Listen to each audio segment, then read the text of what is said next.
মুসলিম সমাজকে ধোঁকা দিয়ে রাজ্য সরকার ওয়াকফকে ভোটের বাক্সেও এর প্রভাব পড়বে, আর এতেই রাজ্য সরকারের ওপর ক্ষোভ উগরে দিলেন হুমায়ুন কবির।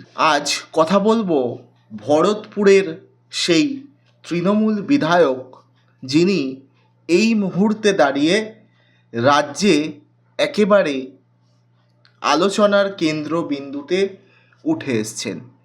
হ্যাঁ, ভরতপুরের তৃণমূল বিধায়ক হুমায়ুন কবির, যিনি এর আগেও একাধিকবার নিজেরই দলের বিরুদ্ধে ক্ষোভ উগরে নিজেরই দলের বিরুদ্ধে দাঁড়িয়েছিলেন। এবং এই বিধায়ক অর্থাৎ এই হুমায়ুন কবির তিনি শুধু তৃণমূল নয়, তিনি কংগ্রেস থেকে তৃণমূল, আবার তৃণমূল থেকে বিজেপি, আবারও বিজেপি থেকে তৃণমূলে, এইভাবে বিভিন্ন রাজনৈতিক দল ঘুরেছেন। নির্দলীয় প্রার্থী হয়েছিলেন তিনি।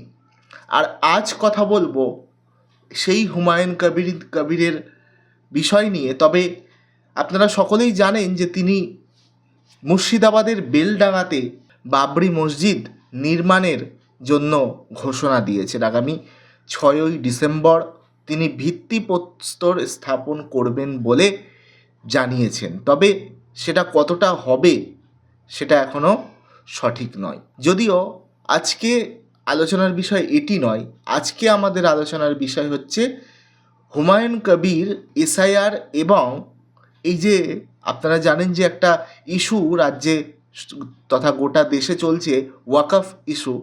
সেই ওয়াকফ নিয়ে রাজ্য সরকার এতদিন ধরে যে পথে হাঁটছিলেন, হঠাৎ করেই মুসলিম সমাজকে ধোঁকা দিয়ে রাজ্য সরকার ওয়াকফকে মেনে নিলেন এবং তারা কিন্তু কেন্দ্র সরকারের কথা মতোই আগামী একটা নির্দিষ্ট সময়সীমার মধ্যে সমস্ত কিছু ওয়াকফ রাজ্যের যে নথি তথ্য সেগুলো সমস্তই পোর্টালে আপলোড করার নির্দেশও দিয়ে দিয়েছেন ওয়াকফ বোর্ডকে। আর এতেই রাজ্য সরকারের ওপর ক্ষোভ উগরে দিলেন ভরতপুরের তৃণমূল বিধায়ক হুমায়ুন কবির। দেখুন, কিছুদিন ধরেই, বেশ কয়েক মাস ধরেই এই হুমায়ুন কবিরের কিন্তু গলায় উল্টো সুর, তিনি কিন্তু বেসুরো হয়েছেন। তিনি কিন্তু তৃণমূল ছাড়বেন বলেও একেবারে নিশ্চিত এখনো পর্যন্ত।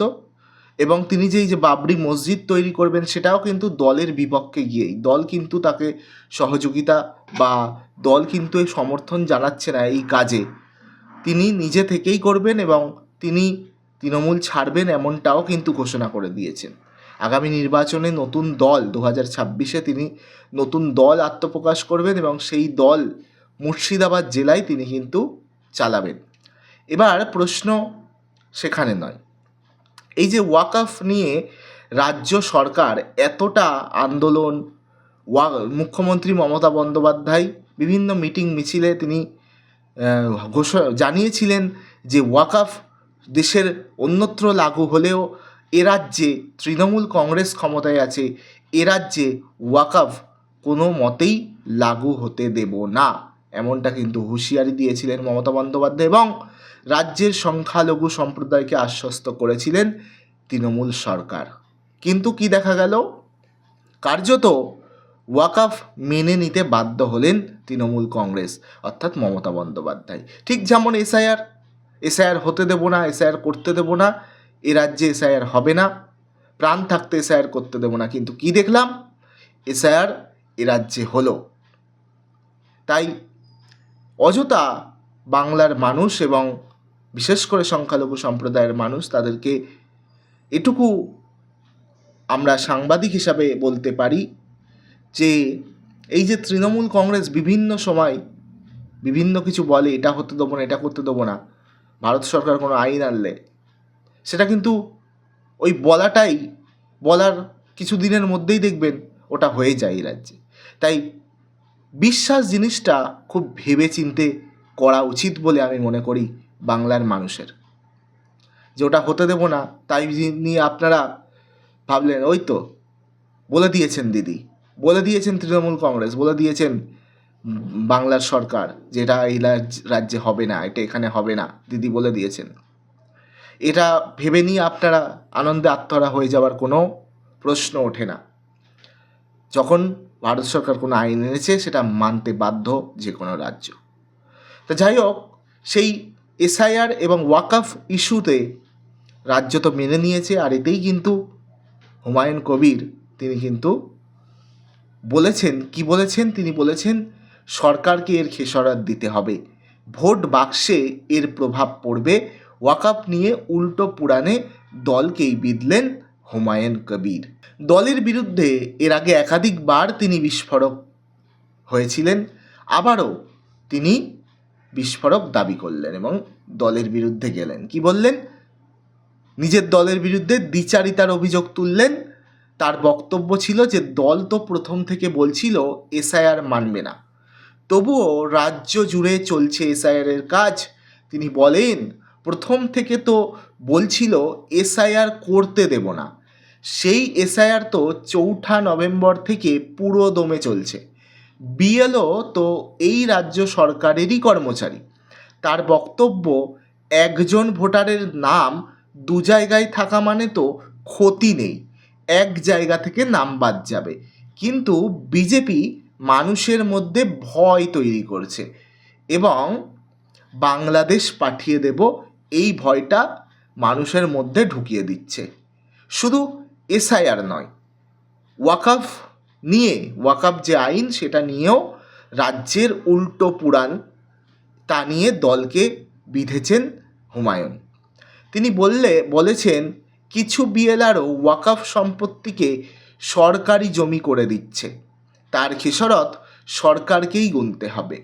হুঁশিয়ারি দিয়ে তিনি বলেন সংখ্যালঘুরা নিজেরাই জানেন তাদের সম্পত্তি কিভাবে রক্ষা করতে হয়, জিহাদ করে সংগ্রাম সংঘর্ষের মধ্যে দিয়ে জমি আটকাবে, মুসলিমদের সম্পত্তিতে হাত দেওয়া যাবে না। কিছু কিছু বিএলআরও হঠাৎ করেই মুসলিমদের সম্পত্তিকে 1 নম্বর খতিয়ানে নিয়ে যাচ্ছে, যা আর তার জন্য সরকারকে খেসারত দিতেই হবে। ভোটের বাক্সেও এর প্রভাব পড়বে। সংশোধিত ওয়াকফ আইনের সর্বাত্মক বিরোধিতা তৃণমূল কিন্তু করেছিল।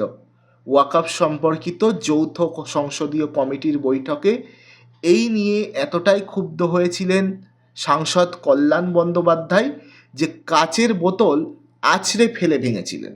ডান হাত কেটে রক্তারক্তি কাণ্ড ঘটে গেছিল কল্যাণ বন্দ্যোপাধ্যায়ের। ওয়াকফ আইন যে কোনোভাবেই বাংলাতে বলবৎ হবে না সে নিয়ে একাধিক সভা থেকে স্পষ্ট করেছিলেন মুখ্যমন্ত্রী মমতা বন্দ্যোপাধ্যায়, কিন্তু শেষমেশ তা মেনে নিল রাজ্য সরকার। বৃহস্পতিবারই রাজ্য সরকারের সংখ্যালঘু বিষয়ক ও মাদ্রাসা শিক্ষা দপ্তর সব জেলাশাসককে নির্দেশিকা পাঠানো হয়েছে। তাতে বলা হয়েছে ওয়াকফ সম্পত্তির বিবরণ কেন্দ্রীয় সরকারের উমিদ পোর্টালে নথিভুক্ত করতে হবে। রাজ্য সরকারের এই উল্টো পুরাণে পরই স্বাভাবিকভাবেই বিরোধীরাও বিঁধছেন।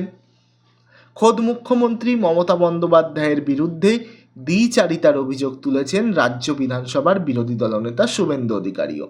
আইএসএফ বিধায়ক নওশাদ সিদ্দিকী তিনিও বলেছেন যে মমতা বন্দ্যোপাধ্যায় বলেছিলেন ওয়াকফ লাগু হতে দেবেন না, ওনার আমলেই তো সবচেয়ে বেশি ওয়াকফ সম্পত্তি চুরি হয়েছে। এসব দ্বিচারিতা নিয়ে সংখ্যালঘু মানুষদের এবার ভাবা উচিত। একই অভিযোগ তুলেছেন ভরতপুরের তৃণমূল বিধায়ক বেসুরো হুমায়ুন কবিরও। তবে হুমায়ুন কবির এর আগেও একাধিক ইস্যুতে, যেমনটা বললাম, মুখ খুলেছিলেন তিনি। তাতে তিনি শাস্তির মুখেও পড়তে হয়েছিল তাকে বারংবার। দলের শৃঙ্খলা রক্ষা কমিটির কাছে শোকজের মুখেও পড়তে হয়েছে তাকে। তারপর আবার সুর নরম করেছিলেন। আর এবার হুমায়ুনের যে হুঙ্কার, তাতে খুব একটা আমল দিচ্ছে না তৃণমূল এবং বিরোধীরা, সেটা তো বোঝাই যাচ্ছে। কারণ তৃণমূলের পক্ষ থেকে এখনও সেইভাবে হুমায়ুনকে নিয়ে বিবৃতি দেওয়া হয়নি। বিজেপি এটাকে পাত্তা দিতে নারাজ। বিজেপি এর এক নেতা দাবি করছেন যে মাঝে মধ্যেই তো উনি নিজের দলকে কাঠগড়ায় তোলেন, আবার নিজেই কাঠগড়ায় উঠে যান। ওনার বক্তব্যকে গুরুত্ব দেওয়ার কোনো প্রশ্নই ওঠে না। তো যে বিষয়টা নিয়ে আমরাও বলছি যে রাজ্য সরকার তারা প্রথমে মানতে চায়নি এই এসআইআর বলুন আর ওয়াকআপ বলুন দুটোই, বিশেষ করে ওয়াকআপটা, কারণ তিনি সংখ্যালঘুদের আশ্বস্ত করেছিলেন এই বাংলার যে আমি রয়েছি এখানে ওয়াকআপ লাগু হবে না। কিন্তু দেখা গেল ওয়াকআপ লাগু হলো এবং খুবই কম সময়ের মধ্যে যতটা সম্ভব তাড়াতাড়ি নির্দিষ্ট একটা সময় বেঁধে দেওয়া হয়েছে, সেই সময়ের মধ্যে রাজ্যের সমস্ত ওয়াকআপ প্রপার্টি তাদেরকে যে ভারত সরকারের যে উমিদ পোর্টাল রয়েছে সেখানে কিন্তু আপলোড করে দিতে হবে। আর এই নিয়েই ক্ষোভে ফুঁসছে সংখ্যালঘু সমাজ তো অবশ্যই। আইএসএফ বিধায়ক নওশাদ সিদ্দিকী তিনিও নেমেছিলেন রাস্তাতে, তিনিও এর বিরুদ্ধে প্রতিবাদ জানিয়েছেন। এমনকি তৃণমূলের সিদ্দিকুল্লাহ চৌধুরী তিনিও বলেছেন যে ওয়াকআপ আইন আমরা মানতে রাজি, তবে সময়টা বাড়ানো হোক। এত কম সময়ের মধ্যে আপলোড করা এই এত তথ্য, এটা কিন্তু একটা সময়টা অনেকটা কম, সময়টা বাড়ালে সেটা সুবিধা হবে।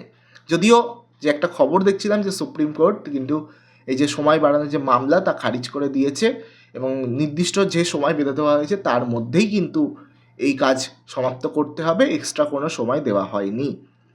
এবং আরও এক বিধায়ক হুমায়ুন কবির, যিনি বারংবার দলের বিরুদ্ধে কথা বলেন, বিভিন্ন অন্যায় প্রতিবাদ জানান এবং দলের শাস্তির মুখেও পড়েন, সেই বিধায়ক আবারও এই ওয়াকআপ নিয়ে, এই এসআইআর নিয়ে রাজ্যের শাসক দল অর্থাৎ নিজ দলকেই বিঁধেছেন। আজকের প্রতিবেদনে আপনাদের যদি কিছু বলার থাকে অবশ্যই আপনারা বলতে পারেন কমেন্ট বক্সে, এবং দেখতে থাকুন N24 টিভি। আবার আসবো নতুন কোনো প্রতিবেদনে।